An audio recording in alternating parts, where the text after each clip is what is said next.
All right, okay, here we go. Let's do this. Here I am, BoJack Horseman, doing a eulogy. Let's go. Hey, piano man, can I get like an organ flourish? Nicely done. You know, I was a little worried I wouldn't have the right accompaniment today. I guess it's a good thing my mom was an organ donor. What happened to the organ? Okay, why don't you just leave the comedy to the professionals, okay? This is a funeral, sir, for my mother. Could you show a little respect? I'll take it. Beatrice Horseman. Who was she? What was her deal? Well, she was a horse. She was born in 1938. She died in 2018. One time she went to a parade, and one time she smoked an entire cigarette in one long inhale. I watched her do it. Truly a remarkable woman. Lived a full life, that lady. Just all the way to the end, which is, now I guess. Really makes you think, though, huh? Life, right? Goes by, stuff happens, then you die. Okay, well, that's my time. You've been great. Tip your waitress. No, I'm just kidding around. There's no waitress. But seriously, that's all I have to say about my mother. No point beating a dead horse, right? So, now what? I don't know. Mom, you got any ideas? Anything? Mom? No? Nothing to contribute? Knock once if you're proud of me. Can I just say how amazing it is to be in a room with my mother and I can just talk and talk without her telling me to shut up and make her a drink? Hey, Mom, knock once if you think I should shut up. No? You sure? I mean, I don't want to embarrass you by making this eulogy into a melogy. So seriously, if you wanted me to sit down and let someone else talk, just knock once. I will not be offended. No? You're a funeral. Sorry about the closed casket, by the way. She wanted an open casket, but, you know, she's dead now, so who cares what she wanted? No, that sounds bad. I'm sorry. I think that if she could have seen what she looked like, Dad, she'd agree it's better this way. She looked like this. Kind of like a pissed-off toy dinosaur. Coroner couldn't get her eyes closed, so now her face is forever frozen in a mask of tremendous horror and anguish. Or as my mom called it, Tuesday. Tuesday. My mom called it Tuesday. Hey, Mom, what'd you think of that joke? You like that? You never did care for my comedy. Here's a story. When I was a teenager, I performed a comedy routine for my high school talent show. There was this cool jacket that I wanted to wear because I thought it would make me look like Albert Brooks. For months, I saved up for this jacket. But when I finally had enough, I went to the store and it was gone. They just sold it to someone else. So I went home and I told my mother and she said, let that be a lesson. That's the good that comes from wanting things. She was really good at dispensing life lessons that always seemed to circle back to everything being my fault. But then, on the day of the talent show, my mother had a surprise for me. She had bought me the jacket. And even though she didn't know how to say it, I knew this meant that she loved me. Now that's a good story about my mother. It's not true, but it's a good story, right? I stole it from an episode of Maude I saw when I was a kid where she talks about her father. I remember when I saw it thinking, that's the kind of story I want to tell about my parents when they die. But I don't have any stories like that. All I know about being good I learned from TV. And in TV, flawed characters are constantly showing people they care with these surprising grand gestures. And I think that part of me still believes that's what love is. But in real life, the big gesture isn't enough. You need to be consistent. You need to be dependably good. You can't just screw everything up and then take a boat out in the ocean to save your best friend or solve a mystery and fly to Kansas. You need to do it every day, which is so hard. When you're a kid, you convince yourself that maybe the grand gesture could be enough. That even though your parents aren't what you need them to be over and over and over again, at any moment, they might surprise you with something wonderful. I kept waiting for that, the proof that even though my mother was a hard woman, deep down, she loved me and cared about me and wanted me to know that I made her life a little bit brighter. And even now, I find myself waiting. Hey, Mom, knock once if you love me and care about me and want me to know that I made your life a little bit brighter. My mother did not go gentle into that good night. She went clawing and fighting and thrashing. Hence the face. If you'd seen her, I swear to God, the only thing you'd be thinking about right now is that I am nailing this impression. I was in the hospital with her those last moments, and they were truly horrifying, full of nonsensical screams and cries. But there was this moment, this one instant of strange calm, where she looked in my direction and said, I see you. It's the last thing she said to me. I see you. Not a statement of judgment or disappointment, just acceptance and the simple recognition of another person in a room. Hello there. You are a person, and I see you. Let me tell you, it's a weird thing to feel at 54 years old that for the first time in your life, your mother sees you. It's an odd realization that that's the thing that you've been missing, the only thing that you wanted all along, to be seen. And it doesn't feel like a relief to finally be seen. It feels mean. Like, oh, turns out that you knew what I wanted and you waited until the very last moment to give it to me. I was prepared for more cruelty. I was sure that she would get in one final zinger about how I let her down and about how I was fat and stupid and too tall to be an effective Lindy Hopper, how I was needy and a burden and an embarrassment. All that I was ready for. I was not ready for, I see you. Only my mother would be lousy enough to swipe me with a moment of connection on her way out. But maybe I'm giving her too much credit. Maybe it wasn't about connection. Maybe it was an I see you, like, I see you. Like, you might have the rest of the world fooled, but I know exactly who you are. That's more my mom's speed. Or maybe she just literally meant, I see you. You are an object that has entered my field of vision. She was pretty out of it at the end there, so maybe it's dumb to try to attribute it to anything. Back in the 90s, I was in a very famous TV show called Horsing Around. Please hold your applause. And I remember one time a fan asked me, hey, you know that episode where the horse has to give Ethan a pep talk after Ethan finds out his crush only asked him to the dance because her friends were having a dorky estate contest? In all the shots of the horse, you can see a paper coffee cup on the kitchen counter, but in the shots of Ethan, the coffee cup's missing. Was that because the show was making a statement about the fluctuant subjectivity of memory and how even two people can experience the same moment in entirely different ways? And I didn't have the heart to be like, no, man, some crew guy just left their coffee cup in the shot. So instead I was like, yeah. And maybe this is like that coffee cup. Maybe we're dumb to try to pin significance onto every little thing. Maybe when someone says, I see you, it just means, I see you. Then again, it's possible she wasn't even talking to me because, if I'm being honest, she wasn't really looking at me. She was looking just past me. There was nobody else in the room, so I want to think she was talking to me. But honestly, she was so far gone at that point, who knows what she was saying? Who are you talking to, Mom? Not saying, huh? Staying mum? No rim shot there? God, whatever I'm paying you, it's too much. Maybe she saw my dad. My dad died about 10 years ago of injuries he sustained during a duel. When your father dies, you ask yourself a lot of questions. Questions like, wait, did you say he died in a duel? And who dies in a duel? The whole thing was so stupid. Dad spent his entire life writing this book, but he couldn't get any stores to carry it or any newspapers to review it. Finally, I guess this one newspaper thought he was pretty hilarious because they ran a review and tore him to shreds. So my father, ever the proud Mary, decided he would not stand for this besmirchment of his honor. He claimed the critic didn't understand what it meant to be a man, so he demanded satisfaction in the form of pistols at dawn. He wrote the paper this letter saying anyone who didn't like his book, he would challenge to a duel. Anyone in the world. He'd even pay for airfare to San Francisco and a night in a hotel. Well, eventually this found its way to some kook in Montana who was as batshit as he was, and he took him up on the offer. They met at Golden Gate Park and agreed 10 paces, then shoot.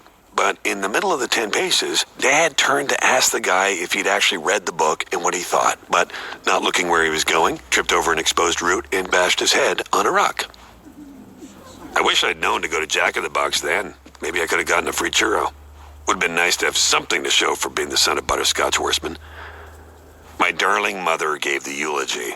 My entire life, I never heard her say a kind word to or about my father, but at his funeral she said, "My husband is dead, and everything is worse now."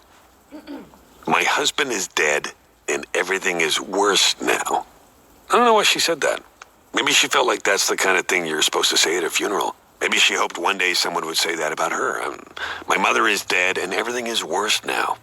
Or maybe she knew that he had frittered away all her inheritance and replaced it with crippling debt, which is a pretty shitty thing to leave your widow with. Bad news, you lost a husband, but don't worry, you also lost the house. Maybe Mom knew she'd have to sell all her fancy jewelry and move into a home. Maybe that's what she meant by everything is worse now. Is that what you meant, Mom? I gotta say, I'm really carrying this double act. At least with Penn and Teller, the quiet one does card tricks. Hey, Piano Man, when I say something funny to my mom, how about you give me one of those rim shots? Yeah, but not now when I say something funny. Like, okay, what's the difference between my mother and a disruptive expulsion of germs? One's a coffin fit, and the other fits a coffin. That's an example of a funny thing. Thank you. Let's try again. Hey, Mom, what's the difference between my mother and a bunch of Easter eggs? One gets carried in a basket, the other gets buried in a casket. Ready for one more? Last one. What's the difference between a first-year lit major and my mother, Beatrice Horseman? One is decently red, and the other is a huge bitch. Yeah, I might have gone a little too far with that one. That one might have been a little too, my mom's a huge bitch for the room. I'm sorry, Mother, you're not a huge bitch. You were a huge bitch, and now you're dead. You know, the first time I ever performed in front of an audience actually was with my mom. She used to put on these shows with her supper club in the living room, and she used to make me sing the Lollipop song. Those parties, they were really something. There were skits and magic acts and ethnically insensitive vaudeville routines, and the big finale was always a dance my mother did. She had this beautiful dress that she only brought out for these parties, and she did this incredible number. It was so beautiful and sad. Dad hated the parties. He'd lock himself in the study and bang on the walls for us to keep it down. But he always came out to see Mom dance. He'd linger in the doorway, scotch in hand, and watch in awe as this cynical, despicable woman he married took flight. And as a child who was completely terrified of both my parents, I was always aware that this moment of grace, it meant something. We understood each other in a way. Me and my mom and my dad. As screwed up as we all were, we did understand each other. My mother, she knew what it's like to feel your entire life like you're drowning, with the exception of these moments. These very rare, brief instances in which you suddenly remember you can swim.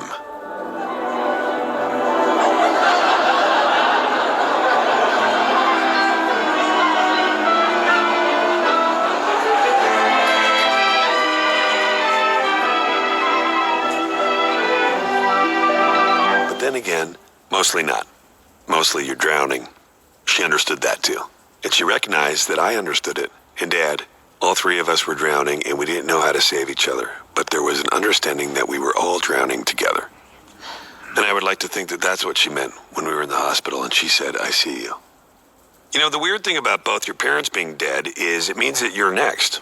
I mean, you know, obviously, it's not like there's a wait list for dying. Any one of us could get run over by a Snapchatting teen at any moment. And you would think that knowing that would make us more adventurous and kind and forgiving, but it makes us small and stupid and petty. I actually had a near-death experience recently. A stunt went bad and I fell off a building. I'm an actor. I do my own stunts. I'm on this new show, Filbert. I'm Filbert, star of the show. Hasn't even come out yet, but it's already getting Emmy buzz. Oh, speaking of buzz, I'm supposed to take 2 of these every morning, but my days were so screwed up because of the shooting schedule. I don't even know what morning means anymore. There's a joke in there somewhere about a guy who's been to so many funerals, he doesn't even know what morning means anymore. Let you guys figure that one out for yourselves. Anyway, you know what I thought when I was falling off that building and I went into panic mode? The last thing that my stupid brain could come up with before I died, won't they be sorry? Cool thought, brain. No, that wasn't. Would you just dial it back, all right? I don't even know what I wanted to be sorry. My mom, even before she died, could barely remember who I was. And of course, my dad's dead. The last conversation I ever had with him was about his novel. He was so certain this book was his legacy. Maybe he thought it would vindicate him for all the shitty things he ever did in his stupid, worthless life. Maybe he did. I don't know. I never read it. Because why would I give him that? I used to be on this TV show called Horsing Around. Seriously, though, hold your applause. Well held. It was written by my friend Herb Kazaz, who's also dead now, and it starred this little girl named Sarah Lynn. And it was about these orphans. And early on, the network had a note. Maybe don't mention they're orphans so much because audiences tend to find orphans sad and not relatable. But I never thought the orphans were sad. I always thought they were lucky because they could imagine their parents to be anything they wanted. They had something to long for. Anyway, we did this one season finale where Olivia's birth mother comes to town. And she was a junkie, but she's gotten herself cleaned up and she wants to be in Olivia's life again. And of course, she's like a perfect grown-up version of Olivia. And they go to the mall together and get her ears pierced like she's always wanted. And sorry, spoiler alert for the season 6 finale of Horsing Around if you're still working your way through it. Anyway, the horse tries to warn her. Be careful. Moms have a way of letting you down. But Olivia just thinks the horse is jealous. And when the mom says she's moving to California, Olivia decides to go with her. And the network really juiced the cliffhanger. Is Olivia gone for good? But of course, because it's a TV show, she's not gone for good. Of course, because it's a TV show, Olivia's mother had a relapse and had to go back to rehab. So Olivia had to hitchhike all the way home, getting rides from Mr. T, Alf, and the cast of Stomp. Of course that's what happened, because what are you going to do? Just not have Olivia on the show? You can't have happy endings in sitcoms, not really, because if everyone's happy, the show would be over. And above all else, the show has to keep going. There's always more show. And you can call Horsing Around dumb or bad or unrealistic, but there's nothing more realistic than that. You never get a happy ending, because there's always more show. I guess until there isn't. My mom would hate it if she knew that I spent so much time at her funeral talking about my old TV show. Or maybe she'd think it was funny that her idiot son couldn't even do this right. Who knows? She left no instructions for what she wanted me to say. All I know is she wanted an open casket, and her idiot son couldn't even do that right. I'm not going to stand up here and pretend I ever understood how to please that woman, even though so much of my life has been wasted in vain attempts to figure it out. But I keep going back to that moment in the ICU when she looked at me and...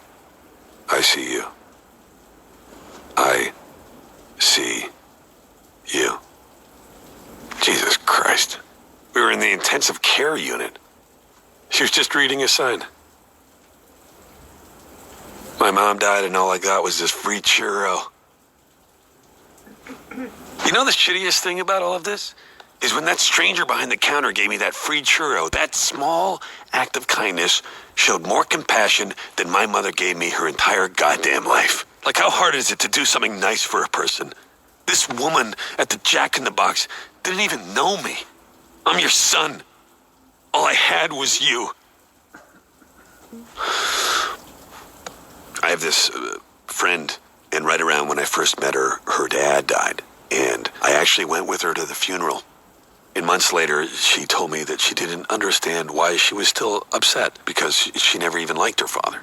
It made sense to me, because I went through the same thing when my dad died, and I'm going through the same thing now. You know what it's like? It's like that show Becker, you know, with Ted Danson. I watched the entire run of that show, hoping that it would get better, and it never did. It had all the right pieces, but it couldn't put them together. And when it got canceled, I was really bummed out. Not because I liked the show, but because I knew it could be so much better, and now it never would be. And that's what losing a parent is like. It's like Becker. Suddenly you realize you'll never have the good relationship you wanted. And as long as they were alive, even though you'd never admit it, part of you, the stupidest goddamn part of you, was still holding on to that chance. And you didn't even realize it until that chance went away. My mother is dead, and everything is worse now. Because now I know I will never have a mother who looks at me from across the room and says, "BoJack Horseman, I see you." But I guess it's good to know. It's good to know that there is nobody looking out for me. That there never was, and there never will be. No, it's good to know that I am the only one that I can depend on. And I know that now, and it's good. It's good that I know that. So, it's good my mother's dead. Well, no point beating a dead horse. Beatrice Horseman was born in 1938, and she died in 2018, and I have no idea what she wanted. Unless she just wanted what we all want. To be seen.